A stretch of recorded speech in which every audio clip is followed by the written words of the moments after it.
Welcome to Conversations with Shem.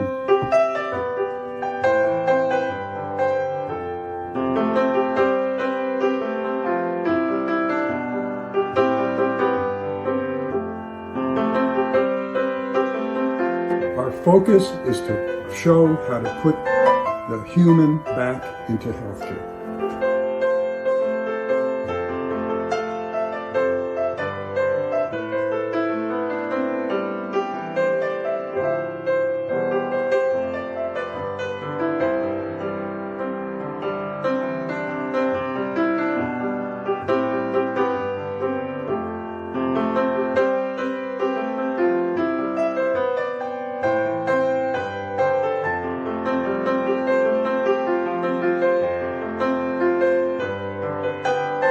You're about to watch an episode in the 6-week series where I interview doctors about the health crisis in America today.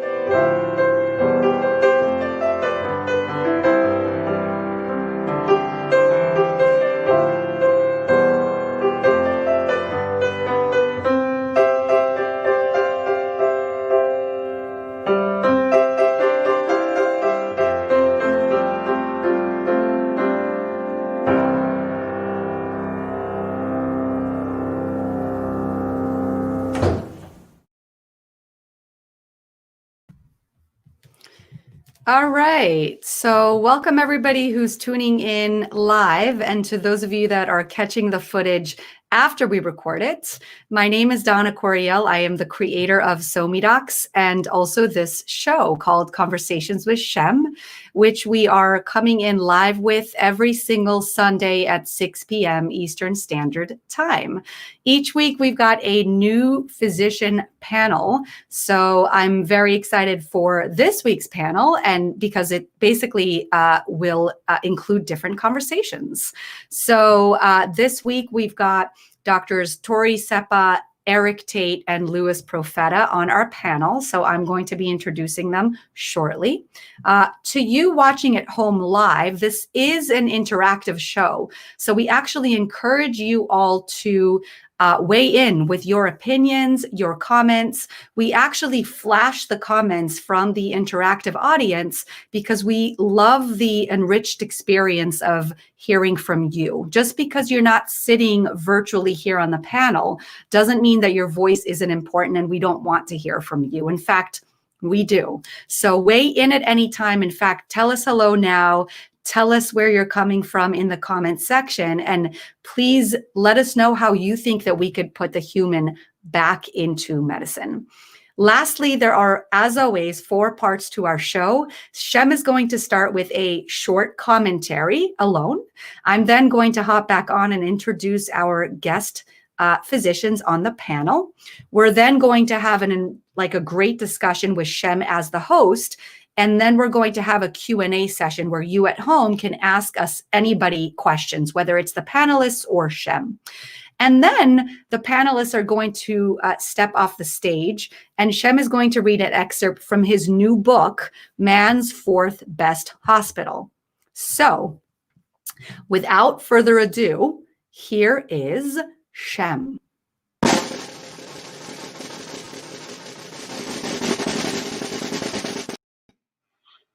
Thank you, Dana. This is a great series. This is number 4, so we're getting the hang of it. And I'm Samuel Shem, as you know. I give a little review since people may not have tuned in before. I wrote The House of God because there were so many, hey, wait a second moments. This is unjust. Somebody's got to write about this, and I guess it must be me. So I wrote it, and I was very idealistic in those days, and I didn't do any invitations. I never went out for the book. I thought, well, I did the book, let it go by itself. But one day, 2 years later, I got a letter. There was no email at that time, and I took a pen name. There was a letter that came to me from my publisher, and it said, I'm on call at a VA hospital in Tulsa, Oklahoma, and if it weren't for your book, I would kill myself. And it hit me right in the gut. And I said, well, maybe I've got something to say. And so I started then talking, and I've never stopped, basically. And I always, right from the beginning, I talked about the same thing. It's about staying human in medicine, the danger of isolation, and the healing power of connection, of good connection. What's good connection? Good connection is mutual connection. If it's not that mutual, it ain't that good. And we can talk about that before and after. But things are so chancy in whatever happens with anything we do in this world. I have been so lucky. At beyond my sign off on my emails is gratitude. At this age, I'm just so happy about all of this. And I'll give you a little example of that. I finished the book. Editor said, well, you mentioned a lot of laws in the book. Why don't you make a list of the laws? So at the end, I just sort of put together the list of the 13 laws of the house of God. And they have become quite famous. They're up in all the on-call rooms and all that stuff after all these years. And I remember writing like laws like at a cardiac arrest, procedure is to take your own pulse. Very, very useful. I came to the last law, and I remember I was typing and I was saying the delivery of medical care is to do nothing. And then a little something came into my head and said, wait a second, that isn't it. And I retyped it. That's not what I really believe. After all of this, I had a little distance from it. And I said, the delivery of medical care is to do as much nothing as possible. And it was an example of with a couple of years on from the experience, I really said, no, that's too cynical. This can be very helpful, this law, as much nothing as possible. And we all know, as doctors, you try to do the least. You try to do the least. So last week, we talked a lot about connection. And I won't go through it, but we talked about the shift to the we. That is, we often find ourselves in IU discussions or IU other things, and that's adversarial. That's what lawyers get paid to do, right? That's what they do all day long. What we as doctors try to do at our best, which is to really be human in medicine, right, and not inhuman, is to shift to the we, which actually includes I and you. If you're in a good we, then everybody feels more connected. And out of that comes a couple of things that I've tried to get out there as well, especially at this time when healthcare is in such a, what I would say, unjust and inhuman place in terms of doctors, nurses, patients, et cetera. We're really in a bind. I'm hoping things will open up now, but we're really in a bind. But a couple of the laws that come out of my new thinking and that are in fact, Man's Fourth Best Hospital, which is the sequel to the House of God, which I'll talk about before. Very simple things. Connection comes first. For instance, if you're interviewing a new patient, if you connect, you're going to get everything, all the data you need. If you don't connect, you're not going to get anything, right? So connection comes first. Now, think about not only patients, think about your important relationships, right? Wife, friend, whatever, work even. Nobody ever gets connection right all the time. We're always screwing up, right? The people who really make good connections, and this is in marriages as well as in work, are the ones who, when they come to a connection, they hold the fact that there's a relationship here and move to a better connection, right? So the law is really, it's not just what you do, it's what you do next. And the overarching part of this is that the switch to the we, if we start using we, things get a lot better. For instance, I'll give you one example. Surgeons, right? If you think of the old time autocratic surgeons, right? Someone would come in and the surgeon said, I did the tests and I'm going to operate on you, right? Most people in those days, long time ago, would say, yes, that's IU, right? IU. We've come a long way, and now a lot of surgeons, for instance, say, I've done the test, but you can get a second opinion if you want. And that's pretty good. What if the surgeon said, we've done the test, let's decide what we're going to do. We've done the test, let us decide what we are going to do, right? That's three we's. What will the patient do in answering that question? He or she will say, well, I think we should blah, blah, blah. If you concretize that there's a relationship here with the we, then all of a sudden everything gets a lot easier. And they've done studies. What are the reasons that surgeons most get sued? The patient says, I didn't have a relationship with him, right?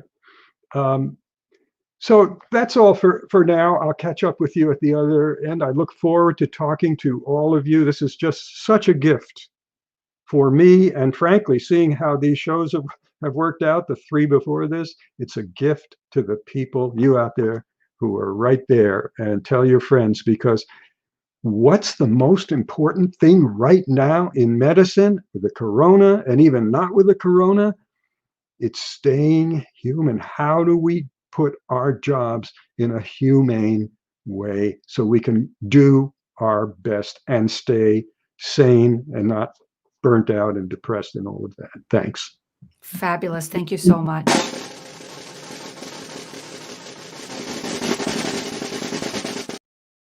All right, we're ready for the panel portion of our hour. And so without further ado, I'm going to introduce one by one the guest physician panelists. The first one is Dr. Torie Sepah, who straddles several worlds. She is in primary care, journalism, psychiatry, and activism. So hello. Hi. Welcome. Thank you so much for joining us. Thank you for having me. Absolutely. All right. The next person we are going to have on, and then they're going to be engaged in conversation with Shem, is Dr. Eric Tait, who I'm going to bring on and is a board certified internist as well as investment fund manager with Vernonville Asset Management. This is Dr. Eric Tait. Hi, how are you? Thank you so much for joining. Hey, Donna. Great to be here. Great. Last but not least is Dr. Louis Profeta, who is a nationally recognized award-winning writer and emergency physician at St. Vincent's Hospital in Indianapolis. So we welcome to the stage Dr. Louis Profeta. Hi, Louis. Hi, welcome. Thank you. Absolutely. All right. So without further ado, I'm now going to add Shem, and I'm going to let him host the discussion. So I'll see you guys soon at the Q&A session. Welcome all. Thank you. I'm Thank you for so having glad us. you're here. And this is, as I said, this is just the icing on the cake for me.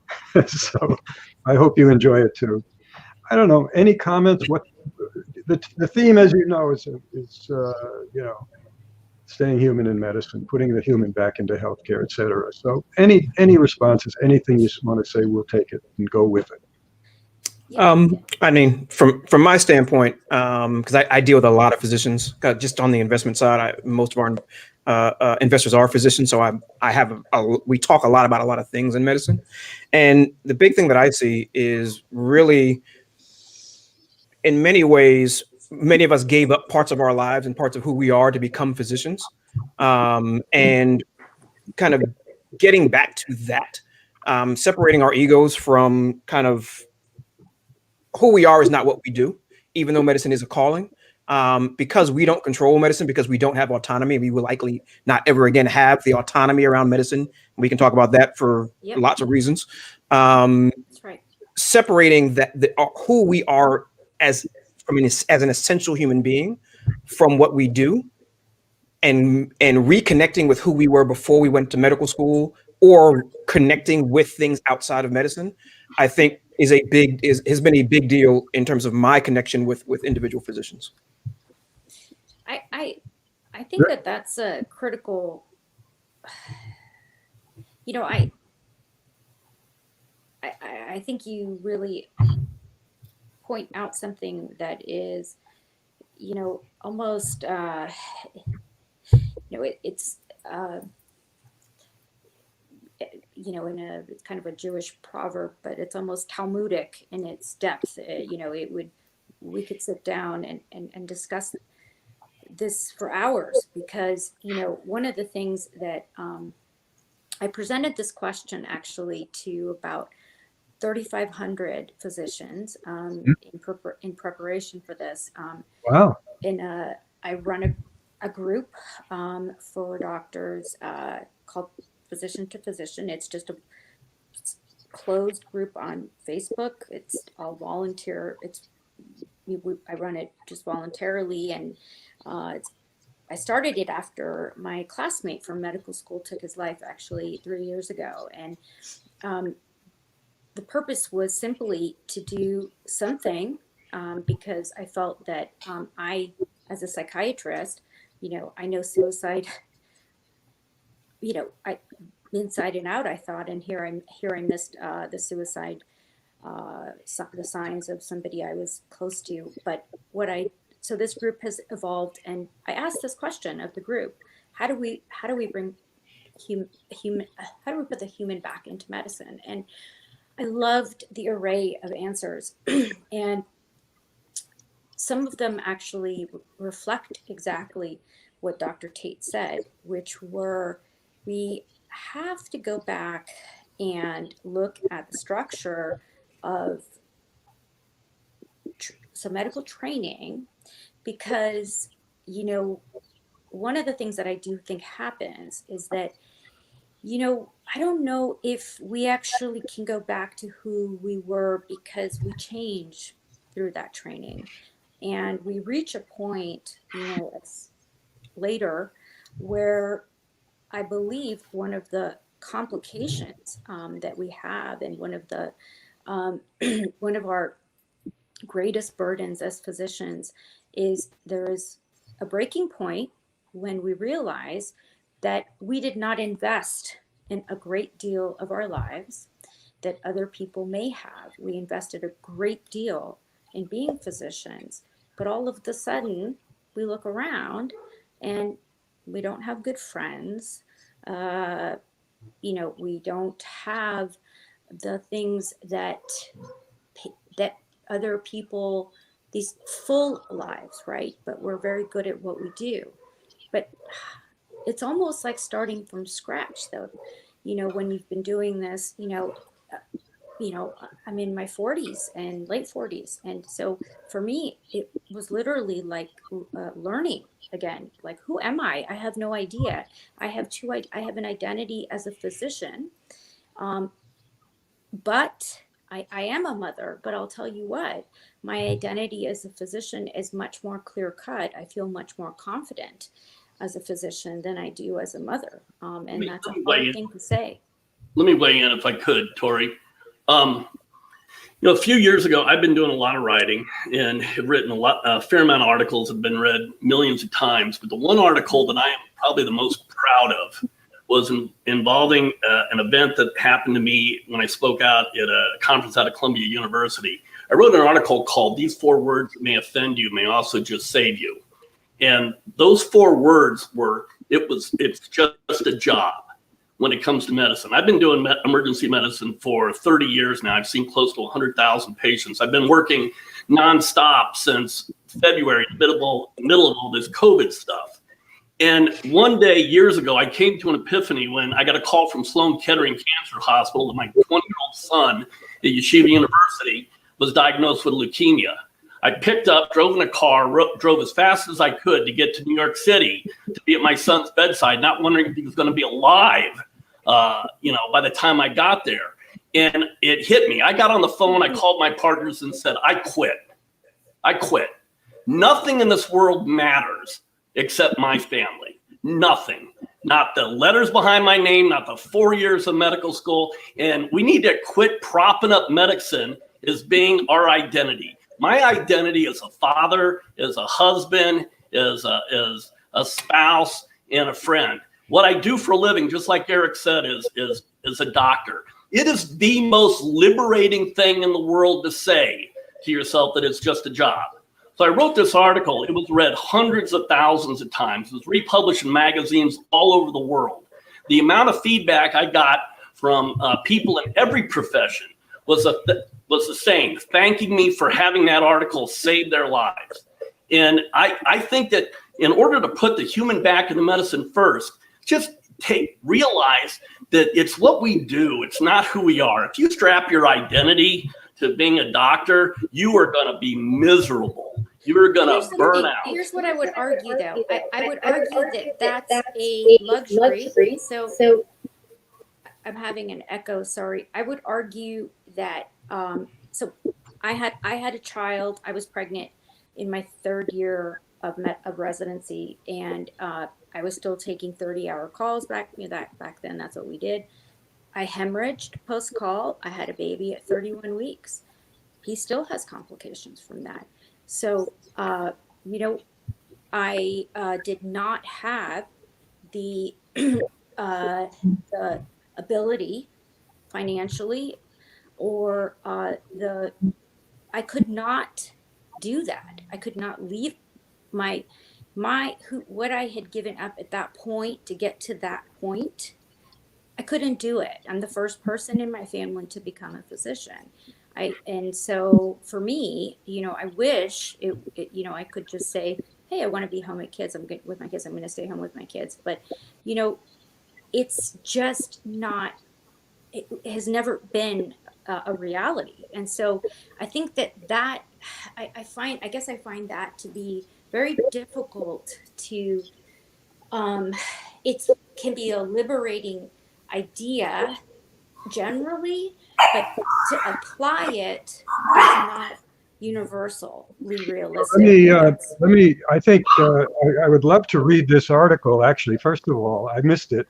So maybe you can get it to me through Dana. Congratulations on, moving some people. Believe me, that's not so easy, I know. But the issue that seems to me is that when you are a doctor, has gotten pretty intolerable for a lot of people.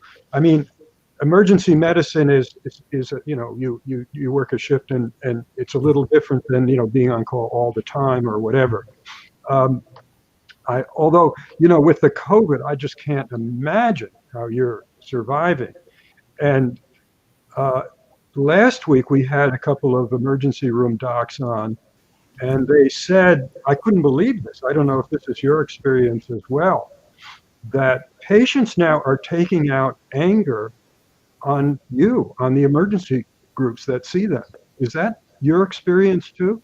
Because I think we have to look at what our particular doctor life is. We have to work. What's that? That's what's sending us to, burnout or moral injury. So, are you finding that people get angry at you? Well, yeah, but they it's, if you look at healthcare today, okay, in all due respect, you look at healthcare today, 50% of Americans seek healthcare in America's emergency departments. I mean, it's amazing. We talk about this whole connection thing and putting the human back into medicine, but it only works if you're actually in the trenches taking care of people. Now, I've been doing this for 30 years. How come the question that should be asking me? Don't you think it should be? How has somebody like you been doing this job for 30 years? It's amazing. We spend all our time focusing on why people burn out. And I mean, this is sort of an echo chamber. All these different podcasts, that's all they talk about is why people burn out. Have you ever asked yourself the question, how does somebody like Profeta work 30 years in a level 1 trauma center? What is it about him? What is it about his colleagues? I've got a huge group of doctors, and many of us have been practicing 20 to 30 years in the emergency department. What is it about us that keeps us in the trenches doing the job that we do? And, granted, I'm only in a room for a very short period of time, but I think I have a connection. I develop a connection. Some of it's positive, some of it's negative. Some of it, we have to, vary the way that we connect with people. Not everything is a cider house rules, horse whisperer, Patch Adams type of connection. Some of it is just a brief, instantaneous moment of time that goes completely unappreciated. And I think we need to celebrate the heroism in medicine more. And what I mean by that is when you can go and do a great job, provide great care on days where you could give a damn. Just like in the middle of this COVID pandemic, when you were completely exhausted and burned out, and you can still go and do a great job, don't you think that's something that we should celebrate as a society? Instead of lament the fact that we're not getting some emotional attachment to every patient that we come in contact with? I love that aspect of medicine. Well, As a psychiatrist who's worked with the sickest populations, including correctional patients for 5 years, and now I still take care of patients in the nursing home. So I am actually in contact with, very sick patients, and I visit them in the nursing homes. I don't have, my issue is not with patients my patients are, the sickest. I don't expect them, they don't remember my name. It's okay. My issue actually, and why I think medicine is physicians have, or what is contributing to physician burnout is not about relation to patients not being our direct patients in COVID care and them lashing out. I think it has to do with something much, much bigger. And that has to do with how the public views physicians in general and how that has changed over the last 2 decades. Physicians, because we've been taught to be humble. We don't speak up. We don't represent ourselves. And what has happened is that has been actually construed as a sort of a type of being, we're the top of the food chain, where we know we're actually what's usually on the table for dinner when it comes to administration, hospital organization. And there are so many barriers now between us and a physician. So a patient has to call a call center and go through 3 people and then get to your medical assistant before they get to you. But the physician represents the whole system. And so when they go online and they review you as though you are, selling, pins or something, they are angry about how long they waited. They're angry about the pharmacy messing up their medications. But you know what is, you ultimately still represent all of the problems, all of the time it took for them in the waiting room. So that blowback comes back to us. And you can look at, an article that Dana and I wrote actually about patient satisfaction scores and how they discriminate against physicians of color and female physicians, even though we actually spend the most time with our patients. But somehow they are still utilized, these flawed studies are still utilized to link us to contract renegotiations and even our pay. So we get blamed still for what's going on in a system. A medical assistant messed up your appointment. That doctor is the one who's getting evaluated through a patient satisfaction score. Yeah, that is what contributes to. Let me just jump in here. I want to hear from our other I'm sorry, but I wanted to get back to what you were saying. You all in emergency care are absolute heroes. I mean, the good thing is that mostly, I guess, that's what's coming back to you. I mean, you probably had rough times on the job, but I understand you're saying, I love my job. This is exactly what I do. The question I would ask all of you, is there a difference between the kind of medicine that you've chosen to practice, which is, it's not aftercare over a longish period of time, if I'm right, unless you do something else, and the dissatisfaction, the inhumanities, I don't think are in the kind of emergency room job you have. I think they're in the hospitals with care that people get because of all of the difficult two things really: the money that has to be made by the hospital and the screens which tether doctors are to them for 80% of their time on shift in the hospitals. That's a little different. So how can those things are the new things that are really driving up things like, you call it burnout or moral injury or just abuse. Doctors are not happy, and they are showing it by retiring, by alcohol and drugs, by suicide, divorce, etc. So I understand, and bravo for you, really. But can we sort of look at the other places in medicine now? Because I'm concerned. I'm really Dr. Tait? Yeah, I mean, Dr. Tait's an internist, right? yeah, I'll step in here because listen, I have an MBA. I was trained in healthcare management. I know what the other side looks like. Well, the elephant in the room is this, and Dr. Shem, you kind of alluded to it in House of God, but didn't go down that pathway. The kind of back in the day, the private physicians and the money that was being made and pulled from the system. We then fast forward, and I promise you, I won't spoil Man's Fourth Best Hospital for those who haven't read it, but you went straight to the system that essentially was put in place to corral what physicians did in the past. And so those screens, that billing, all of those things are to curb physician behavior for the kind of rapacious system in which, billing was completely out of control. You'd have, and I've done enough medical history to understand kind of what happened back in those days. And again, I'm not here to blame physicians for our current position, but you have to understand that all of these systems that you're talking about are just control mechanisms. It's just, make this akin to the Matrix movies. All this is just systems of control to control physician behavior, to take scarce resources and allocate them, right? So we can go into a long diatribe about private insurance versus Medicare for all. But in the end, the shackles and everything that you're talking about are systems of control. So that's number one. The next thing is we've got an expectation and reality mismatch. Medicine is one of the only systems in which the person on the front end of the system comes out on the back end 10 years later. There is no industry that 10 years later is the same as it was when you went into it. And physicians, from an income standpoint, have been insulated from what I would call rapacious capitalism that has essentially destroyed all other labor markets in our country.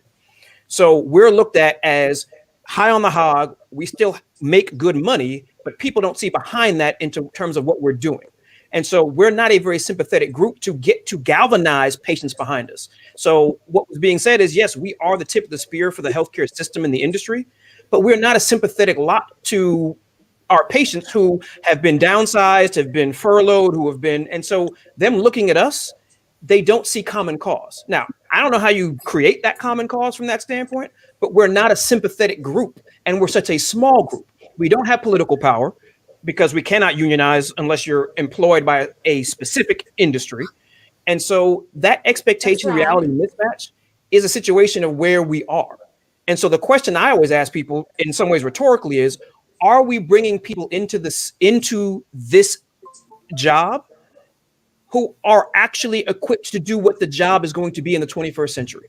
Absolutely. That is absolutely the core problem with medicine today. What Eric just hit out of the park. Well, okay, I think we need to go back. We need to really ask ourselves, Shem. We have, at the fundamental basis of this, are we really accepting people to medical school that are capable of operating in this new system? And there is no. I challenge you to go find studies, to look for studies, to look at people that have been practicing medicine full time, 20 to 25 years, and say, what are the characteristics of those people in the pre-medical student phase that allowed them to be picked to be able to practice medicine 20 to 25 years out? I bet you find a commonality in people that do not burn out, but nobody looks at this. We need to start recruiting more people in the medicine that's capable of operating within this environment. This is an incredibly difficult job that requires an incredible amount of focus and ability to operate within this system. And I think we keep going back and accepting the same people in medical school that can't operate in a changing system. I mean, Erica's dead on right about I fundamentally disagree. If I can please add that, because I have the privilege of hearing from physicians. I still teach medical students and residents right now, and so I disagree. I think that we're looking at, I don't believe in blaming doctors. And I think we've got to I'm really, this notion that physician burnout has to do with the problem is the doctors not being either resilient enough or not being able to be adaptable enough is fundamentally flawed. Actually, the problem is not that. The problem is that we did not have a voice and know how to manage the changes that came our way, like electronic medical records. And it's something that one of the things that happens after residency is that we actually are much more collegial and have camaraderie and have a joint identity. And even though we're still a minority in every system, we're still stronger because we are a group and we identify more as residents than we do within our specialties. Once we finish and we go out into the world, we start identifying into our specialties and then our subspecialties. And that makes us even more vulnerable because our voice has less and less of an impact. And we know politically, it's had a tremendously negative impact, from legislation involving scope expansion to Medicare reimbursement. We just don't win when we don't think of ourselves as physicians first, but as, psychiatrists with, forensics subspecialty. That's not helping. Yeah, but that die was cast 25 years ago, right? No, I mean, but that horse has left the barn. That's gone. That house of medicine is never going to be together in that way again. My solution is this: we need more physicians in leadership because that's what we're missing. So if you go and look at the boardroom of any system, I actually encourage you. I wasn't in physician leadership. I was the chief psychiatrist at the California Department of Corrections, and I was one of 12 for the entire state, but only 2 were female, by the way.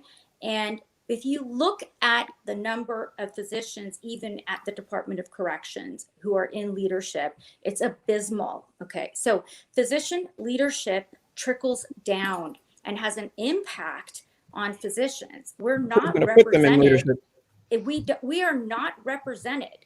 So this is not something like, then you better start accepting leaders of medical how to roll with it. No, we don't. You better start accepting leaders that have leadership skills to medical school instead of focusing on trying to find this horse whisperer as a medical student. We need to start getting people at the highest test scores. Can I get a word in, please? I like to say that, I'm listening to all of you. I like to say, sort of as an example, when we could go to theaters, we can't go to theaters anymore right now, but when you're in a theater and somebody falls down and a cry goes out, is there an insurance executive in the house?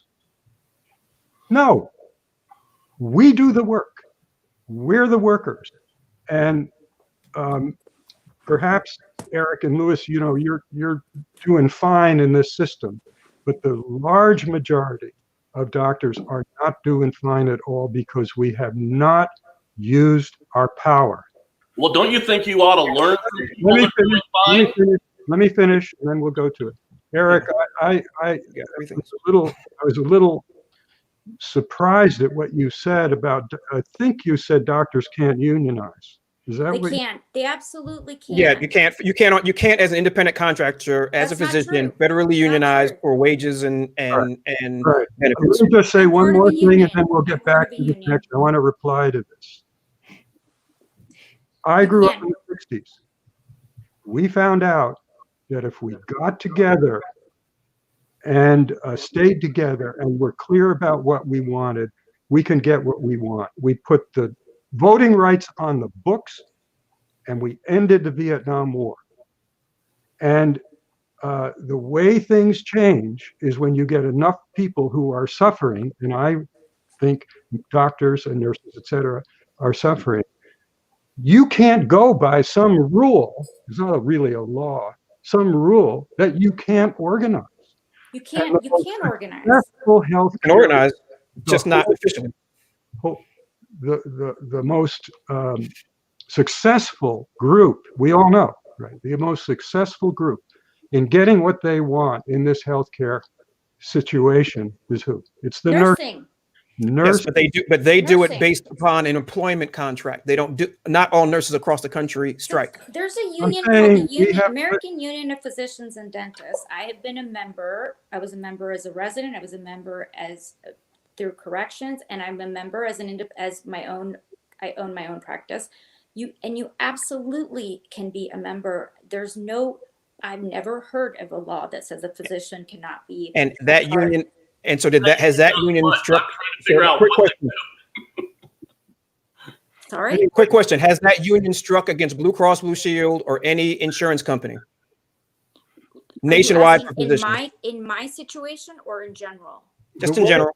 The way this thing works. I don't have that data, but I'll let you know. They've definitely stood up for me in a lot of situations. I mean, look, the issue is we have to do something. Including legal counsel as a whistleblower, which I greatly appreciated. We have to do something. The only way that doctors can get what they want, which is much needed, I won't go through it again, is to get together.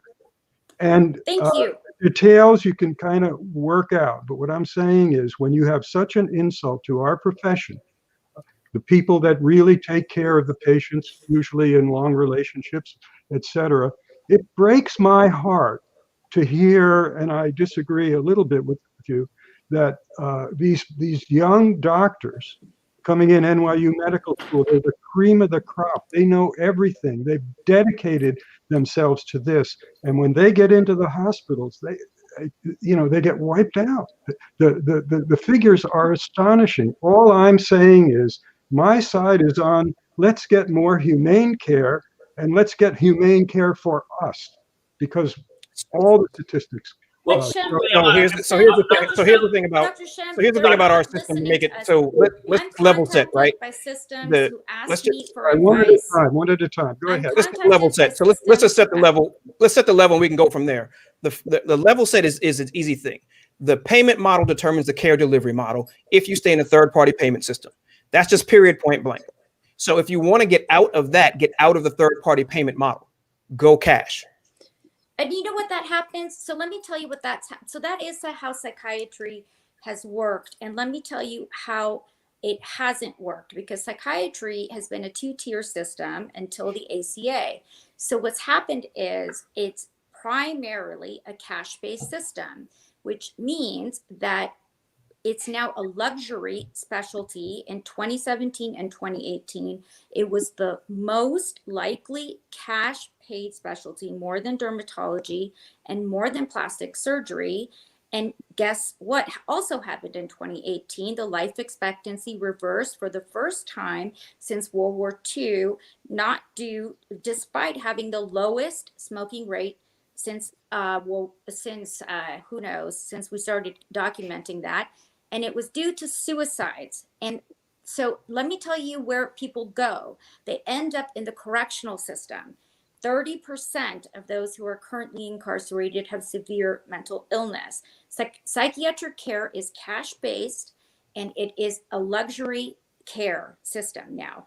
I am somebody who takes insurance, including Medicare. I am one of 10 to 20% in Los Angeles County. And I am reimbursed 20% less than primary care physicians because the mental health parity law is not enforced. So cash-based systems doesn't help people who can't pay cash. No, what cash-based systems do is it makes it inconvenient for people who vote, who will make a change happen. That's what doing cash-based systems does. It's fundamentally elitist. We're not holding accountable and why don't we reforming those who are supposed to be paying for care. Let's just go around. I don't want to argue really. Let's go around the three of you, and hear how you would improve this system.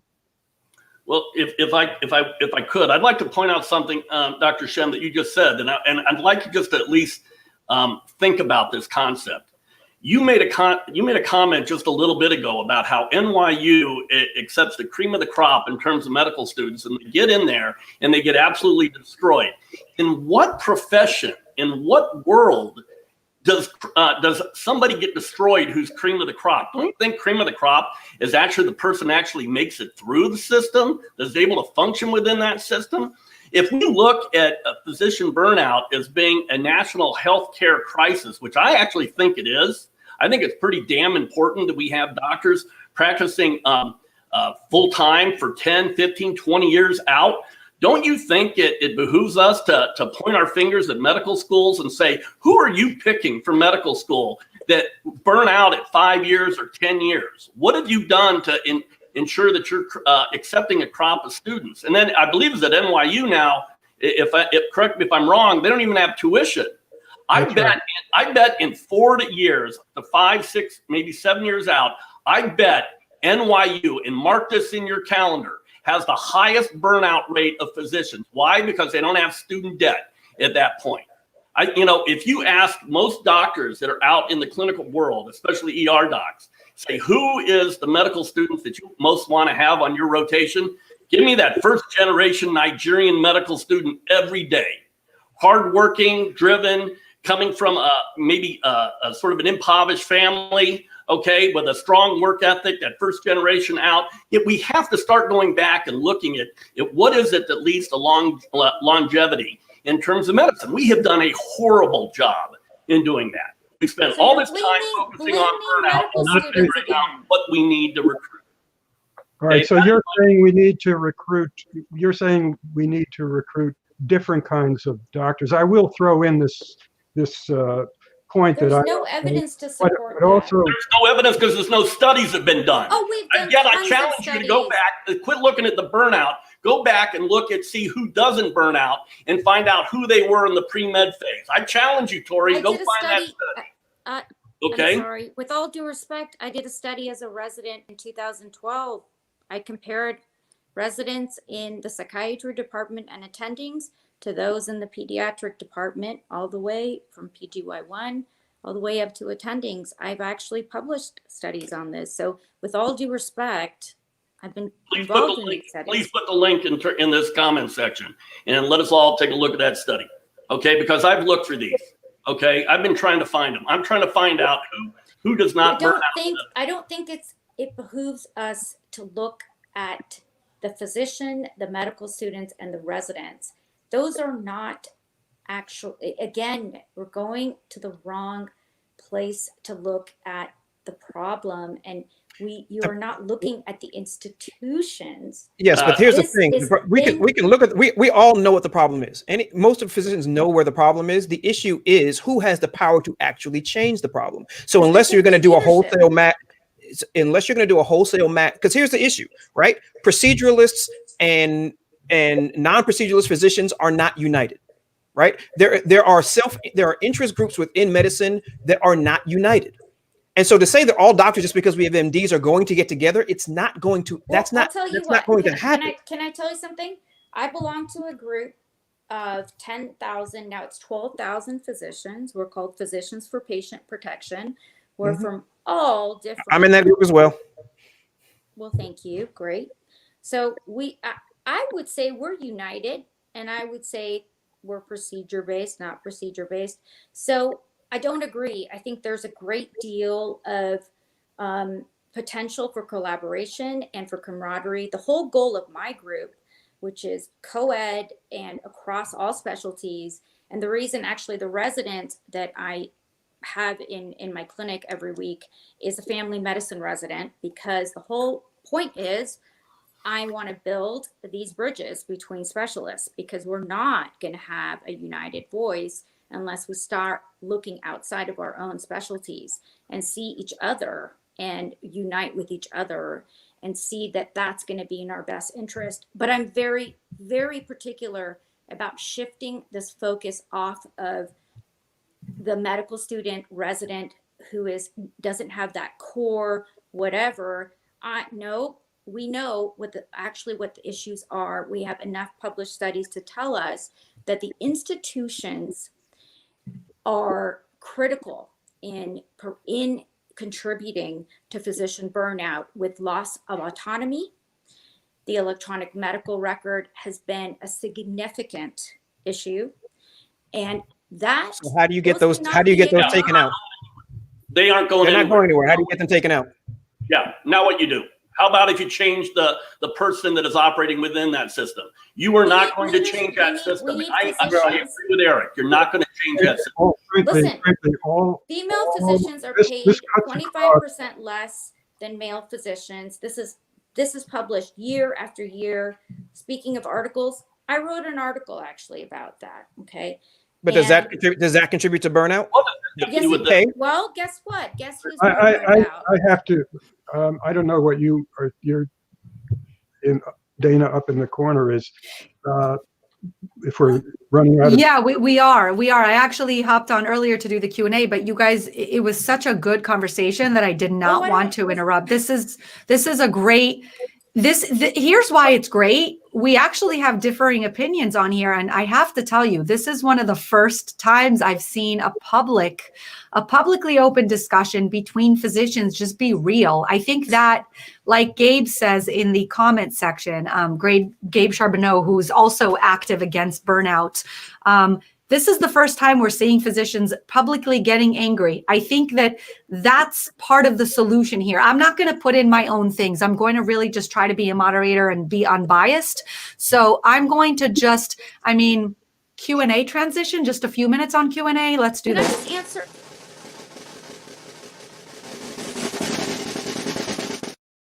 Okay, there's really not a lot of time. We really do try to keep this an hour. Right. So what I'm going to do is every person is going to get a closing statement to just literally wrap up what they want to say, including Shem. Shem, you'll go at the end and just give us the commentary and read the excerpt. Okay. So let's start with Torie. Keep it to just like 30-second closing statement. We'll go Torie, Eric, and then Lewis. Oh, no, ready? I want to start. Okay, so we'll go Lewis, Eric, and Torie. Ready, Lewis? The floor is yours. Yeah, when it comes to fixing the problems in medicine, we have to focus on recruiting more leaders at the pre-med stage. We have to know what those people look like. We focus so much attention on diversity, but there should only be one type of medical student, and that is a complete, absolute badass. The more badasses we have in medical school coming in from day one, letting them learn how to work within that system, fighting within that system, becoming physician leaders, the better we're all going to be 20 years down the line. More badasses in medicine. That's my 30 seconds. All right, Eric, you're next. Okay. I would just say to everybody, please protect yourselves, protect your peace, work on getting into personal development and developing who you are, finding out who you are, because we have a truncated process of development in medicine, especially more so now because test scores are so high. People have to focus so heavily and so much earlier that in many ways we don't have good models and mentorship of what it looks like to be a whole human being from that standpoint. So understand that you really want to protect yourself in this situation, that oftentimes an expectation reality mismatch is in place, and that the job that we do is noble. It is a noble profession, but it is not all who that we are. And please understand that this country does not have a healthcare system. It has a sick care system, because we will not put the dollars in place to fix what needs to be fixed. And so all the things that we all know that the problems that are the issues with the healthcare system. But because we don't have a healthcare system in this country, we don't have a political system that actually cares about the public. The dollars will not be put into the system for that to happen. And so we can tilt at windmills in certain ways, but in the end, as human beings, we have to protect each other and protect one another, because we're not us running healthcare from a monetary system. They took the purse strings away from us many, many years ago because the system was abused. We will never get the purse strings back in this system. And without that, we will never get back autonomy unless you're going to go cash. And so that's all I have in the 30 seconds. Protect yourself and connect with others. Okay, Torie, you're up Okay. next, and then we're Okay. going to close up with Okay. Shem. So I'm going to go ahead and say, so let me just say that I think that to get through medical training and even get accepted, you already have to be a badass. And I'm going to use a very particular, this wasn't where I was going to go, but I am going to go there. I had a baby 4th year during Katrina, and you know what? I consider myself a badass, and I'm still at risk for burnout because I did burn out. So it's not that I don't think you could be a badass and do all that and had another baby in residency. But even more, let me tell you about someone who's really a badass. His name was Jason Smith. He was a medical student with me, and he served in Afghanistan. He was a Navy SEAL, and he was actually also a dive medical officer. He was an emergency physician doctor, and there was nobody more badass than Jason Smith. And he took his life in 2017. I don't think you can recruit anyone more badass into medicine. So that's not, I think, where the problem starts. I think what we need to look at is how do we reduce what physicians go through later, which is isolation. We know that. How do we connect with each other? How do we keep protecting each other as physicians? How do we represent ourselves in leadership? Because that trickles down.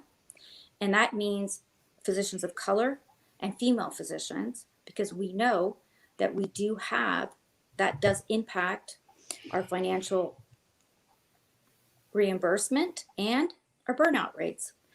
I don't have a cause and effect, but we can look at the correlates. What we know doesn't impact physician burnout is hours of work, because those have gone down actually. And yet our physician burnout rate has gone up. So I would say this has got to be a way, the approach we have to take is, how do we get the systems to change, and autonomy for physicians to return to match the degree of responsibility that physicians have.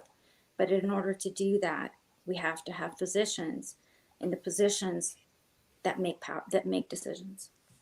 All right, and with that, we're going to close our panel and our Q&A. Thank you so much for all of the panelists. This was a really, really important discussion. I think that even though we didn't agree on everything, I think there were some really fabulous points made by each of you. So thank you to every one of you.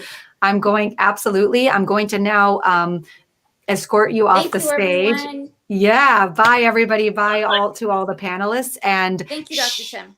Shem is going to take over right now.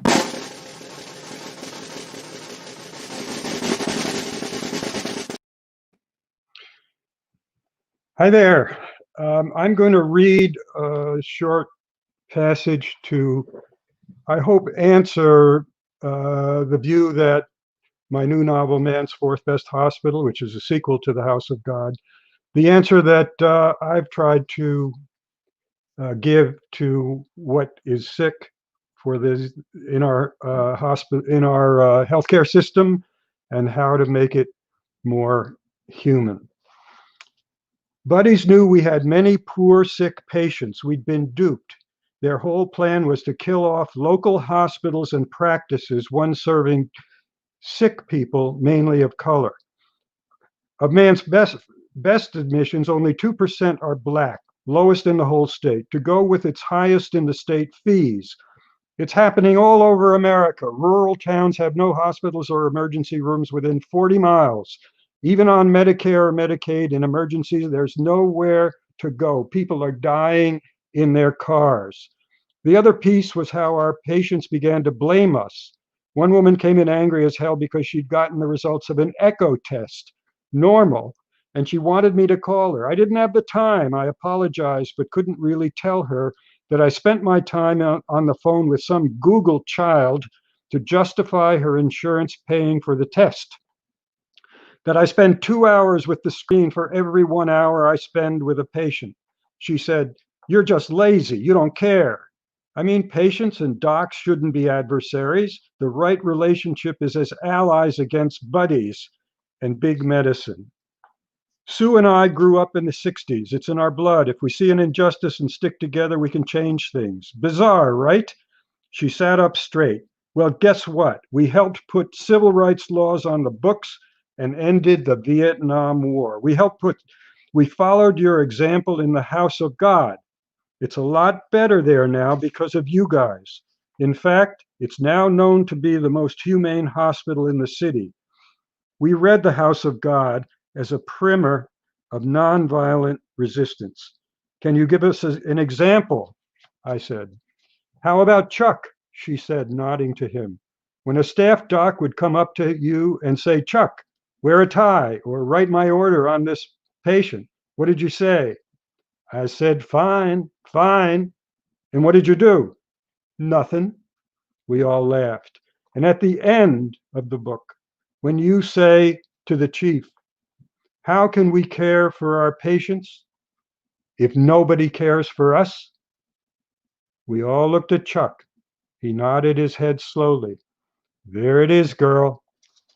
There it is. I think that the only solution to the